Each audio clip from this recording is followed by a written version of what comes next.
और देश की शिक्षा व्यवस्था में सुधार करने का कार्य निरंतर जारी रहे। इसी कड़ी में आज 3 साल पहले एनईपी 2020 यानी कि नई शिक्षा नीति को लागू किया गया था। एनईपी 2020 की तीसरी वर्षगांठ के अवसर पर प्रधानमंत्री नरेंद्र मोदी दिल्ली में प्रगति मैदान के भारत मंडपम पहुंचे। यहां उन्होंने नई शिक्षा नीति के तहत 3 साल पूरे होने के अवसर पर अखिल भारतीय शिक्षा सम्मेलन का उद्घाटन किया। इसी के साथ प्रधानमंत्री ने श्री योजना के तहत स्कूलों के लिए धनराशि की पहली किश्त भी जारी की। प्रधानमंत्री ने कार्यक्रम में शिक्षक और बच्चों को संबोधित करते हुए कहा कि देश भर के बुद्धिजीवियों, शिक्षाविद, अध्यापकों ने इस मिशन के रूप में इसे लिया है और आगे भी बढ़ाया। मैं आज उन सभी का धन्यवाद करता हूं, उनका आभार प्रकट करता हूं।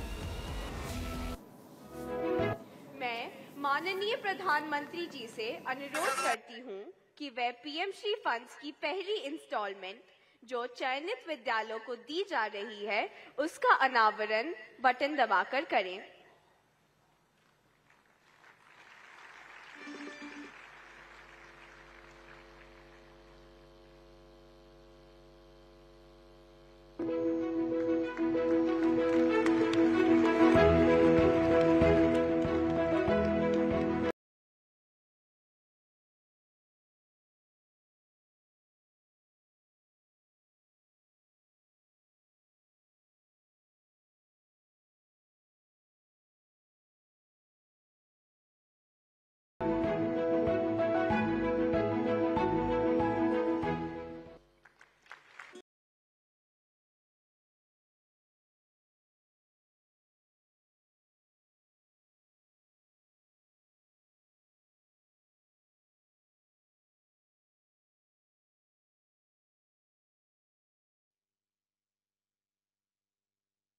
शिक्षा नीति में ट्रेडिशनल नॉलेज सिस्टम से लेकर फ्यूचरिस्टिक टेक्नोलॉजी तक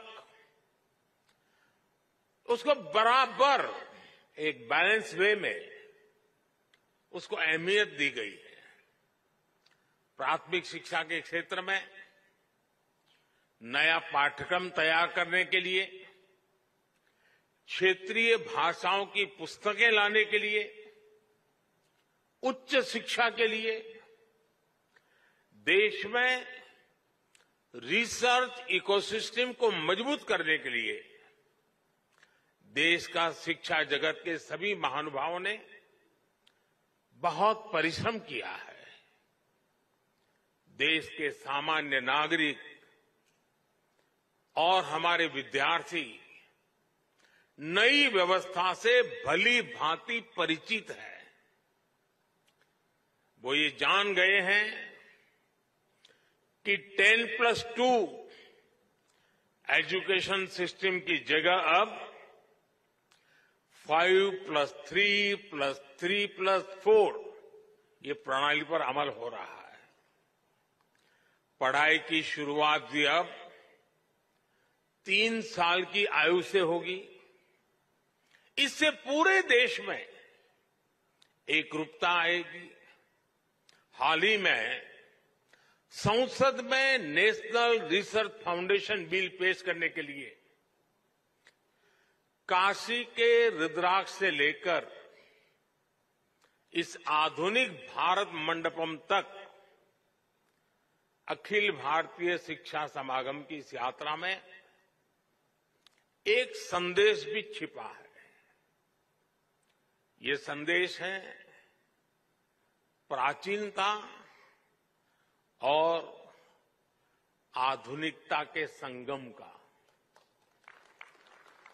यानी एक और हमारी शिक्षा व्यवस्था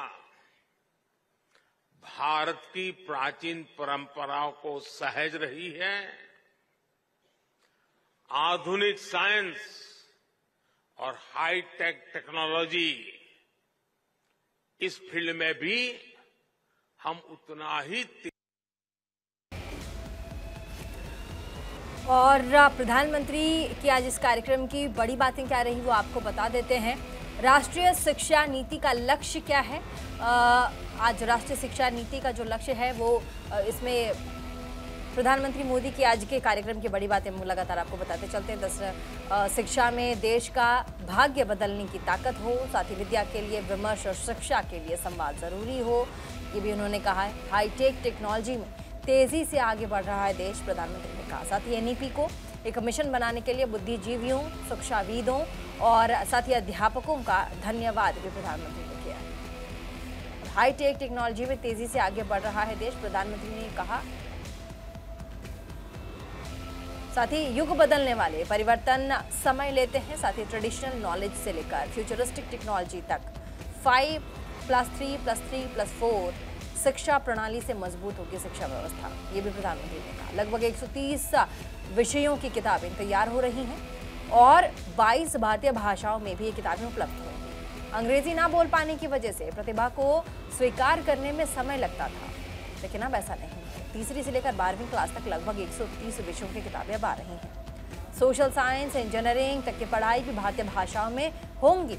गुलामी की मानसिकता से मुक्त युवा पीढ़ी का निर्माण हो रहा है। प्रधानमंत्री श्री योजना की पहली किस्त जारी की गई है। भविष्य में भारत की क्षमता का मुकाबला आसान नहीं होगा, ये प्रधानमंत्री ने कहा। और साथ ही आगे अब आपको बता दें कि प्रधानमंत्री नरेंद्र मोदी ने तमिलनाडु में हुए भीषण हादसे पर ट्वीट करके दुख जताया है। दरअसल आपको बता दें कि तमिलनाडु के कृष्णागिरी जिले में एक पटाखा यूनिट में अचानक विस्फोट से हड़कंप मच गया। हादसे में 3 महिलाओं समेत 8 लोगों की मौत की खबर है। साथ ही इस हादसे में कई लोग गंभीर रूप से घायल हो गए। प्रधानमंत्री ने मृतकों के परिजनों को 2-2 लाख रुपए और साथ ही घायलों को 50,000 रुपए की धनराशि देने की घोषणा की है। और प्रधानमंत्री ने इस घटना पर अपना दुख भी जताया है, ट्वीट भी किया है। ये ट्विटर प्रधानमंत्री के ऑफिशियल ट्विटर अकाउंट पे जब प्रधानमंत्री ने ये दुख जाहिर किया ट्वीट करके, वो भी आप देख लीजिए। मैं